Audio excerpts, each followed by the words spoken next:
Kemarin alhamdulillah dengan karomah beliau saya dibisakan dengan keluarga sohbah kepada Abah Jumatan di Sinarasa. Jadi alhamdulillah bertemu dengan Abah, kita sohbah dengan Abah dan alhamdulillah melepas keberangkatan beliau berangkat ke Jakarta dan insya Allah malam nanti manakib di Bekasi.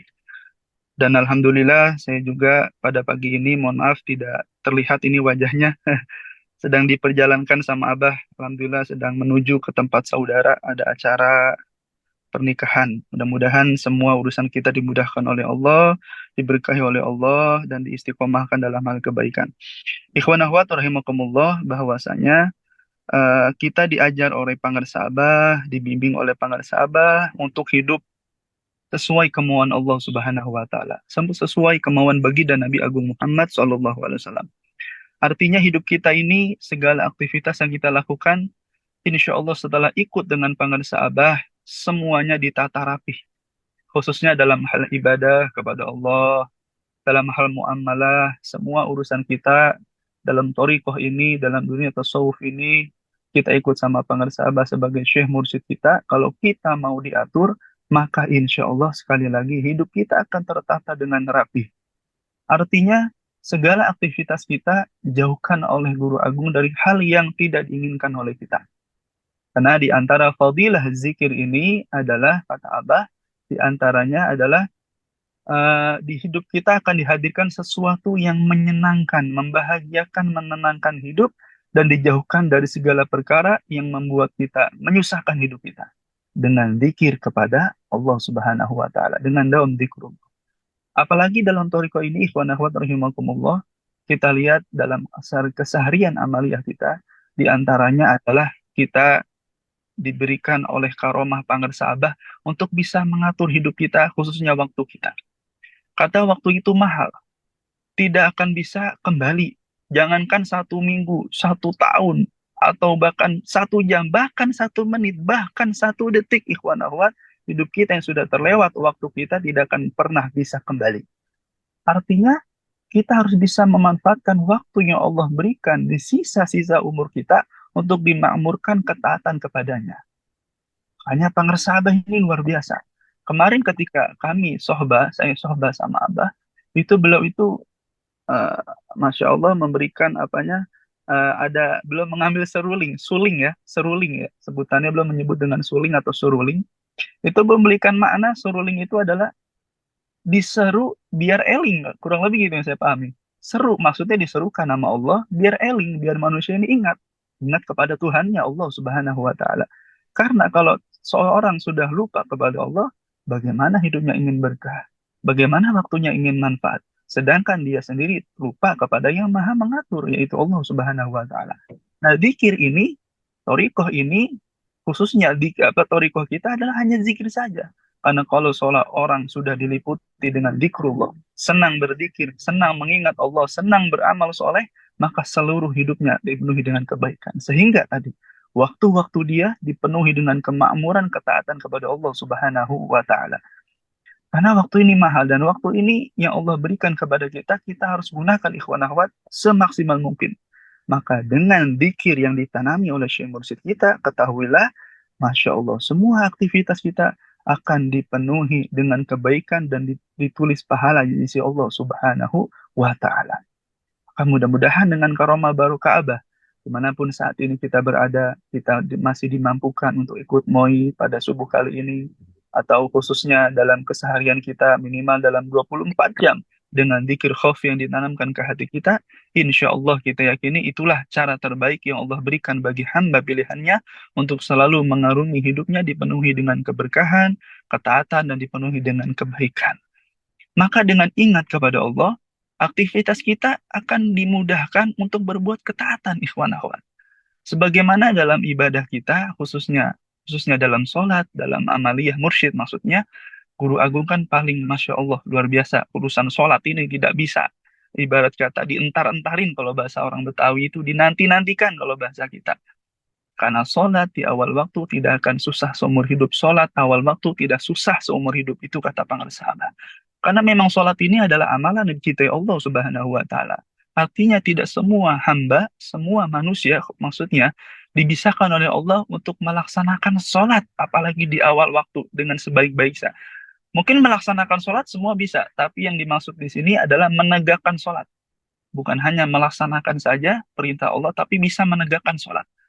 Makanya memang di dalam sebuah hadis kami teringat ada seorang sahabat Kanjeng Nabi Muhammad SAW. Kalau tidak salah beliau Sayyidina Abdullah bin Mas'ud bertanya kepada baginda Nabi SAW. Ya Rasulullah, apakah amalan yang paling dicintai Allah Subhanahu wa taala? Dalam riwayat ini, Sayyidina Abdullah bin Mas'ud bertanya, amalan yang paling dicintai Allah. Maka Kanjeng Nabi SAW mengatakan, as-salatu ala waqtiha. Salat di awal waktu, kata Nabi Muhammad SAW. Artinya, amalan salat ini ikhwan wal akhwat yang sangat luar biasa pengersa Abah mencontohkan, membimbing kita semua dalam toriko ini agar kita menjadi hamba yang dicintai Allah dengan melaksanakan sholat, dengan mendirikan sholat, dengan mengerjakan sholat, menegakkan sholat dengan sebaik-baiknya. Bukan hanya awal waktu saja. Karena perintah sholat juga, wa aqimin sholata lidzikri, kata Allah. Dan kerjakanlah sholat, dirikanlah sholat untuk mengingat aku. Nah, ingin mengingat akunya yang sulit, ikhwan akhwat. Karena kalau tidak melalui talqin dzikir, ditalkin hati kita, kolbu kita, nyawa kita, berarti ruh kita berzikir kepada Allah, tidak melalui talqin dzikir, maka mustahil sulit orang bisa mengingat Tuhannya.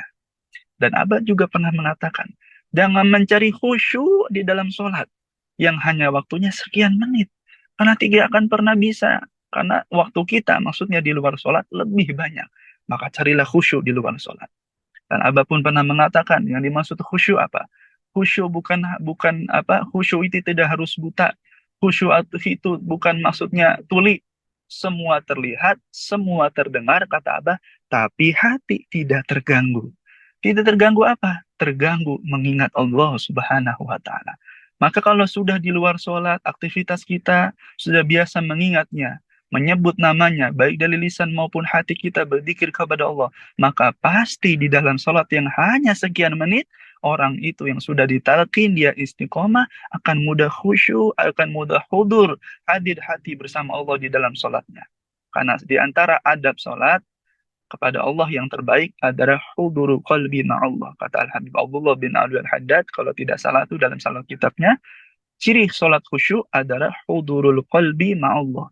Hadirnya hati bersama Tuhannya Allah Subhanahu wa taala.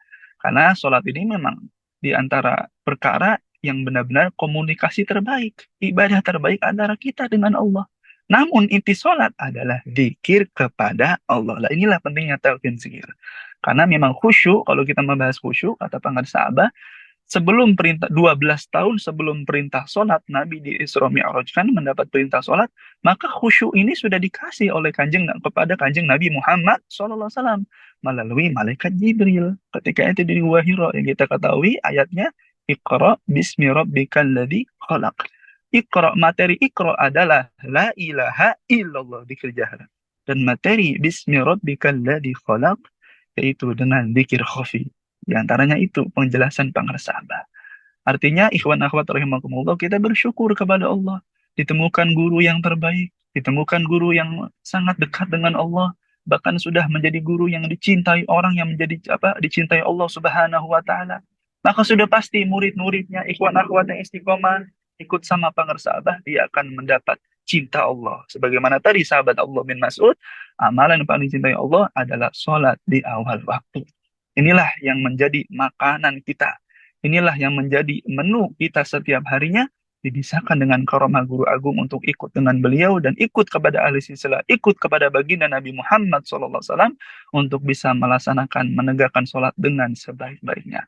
Di antaranya tadi, waktu kita, khususnya dalam sholat, kita diberikan adab yang terbaik sama Abah untuk bisa melaksanakannya di awal waktu. Minimal makanya kata Abah, jangan pernah keluar rumah, jangan pernah aktivitas apapun, kecuali kita dawam atau punya wudhu. Batal, wudhu lagi. Batal, wudhu lagi, kata Abah seperti itu.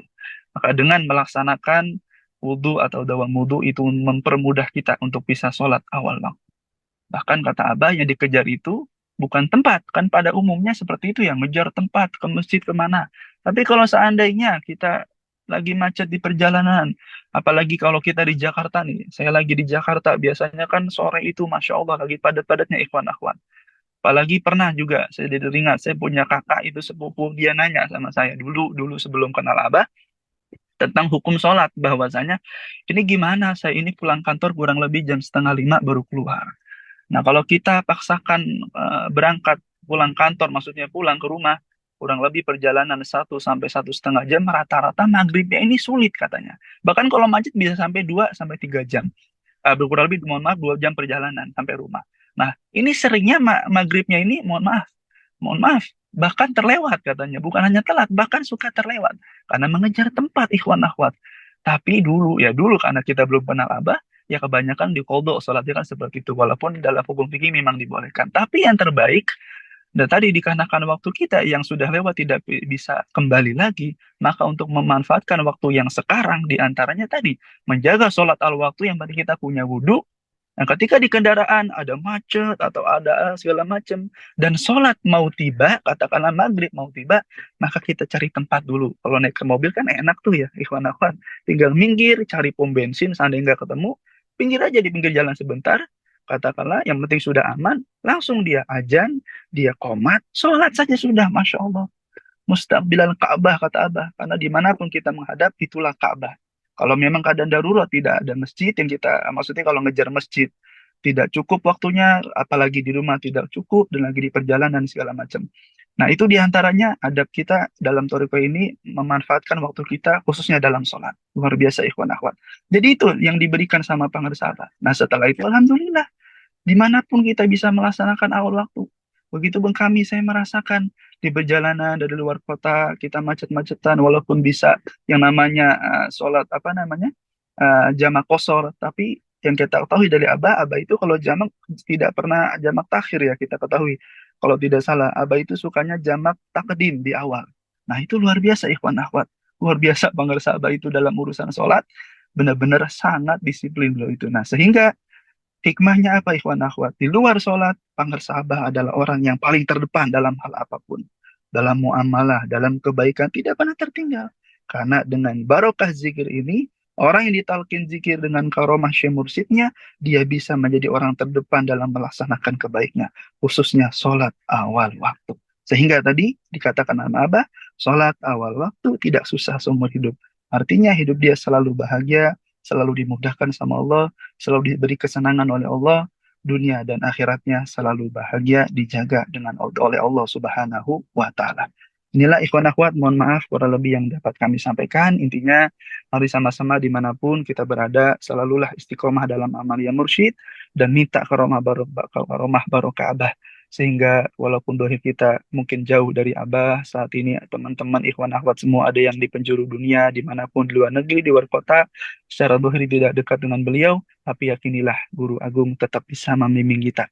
Selagi kita mampu dan yakin istiqomah sama beliau, minta terus karomah barokah Abah, terus robito sama beliau, insya Allah ikhwan akhwat, kita dibisakan melaksanakan perintah Allah dengan sebaik-baiknya, dan kita bisa memakmurkan waktu yang Allah berikan dengan semaksimal mungkin. Insya Allah, Alhamdulillah, Alladzi faddalana ala katsirin min ibadihi mu'minin. Mudah-mudahan kita dibisakan istiqomah dalam hal kebaikan dengan karomah Abah. Al-Fatihah. A'udzubillahi minasyaitonirrajim. Bismillahirrahmanirrahim. Alhamdulillahi rabbil alamin arrahmanir rahim maliki yaumiddin. Iyyaka na'budu wa iyyaka nasta'in ihdinas shiratal mustaqim shiratal ladzina an'amta 'alaihim ghairil maghdubi 'alaihim waladdallin amin. Terima kasih semuanya atas perhatiannya. Mohon maaf. Wallahumma waffiq ala aqwamit thoriq. Assalamualaikum warahmatullahi wabarakatuh.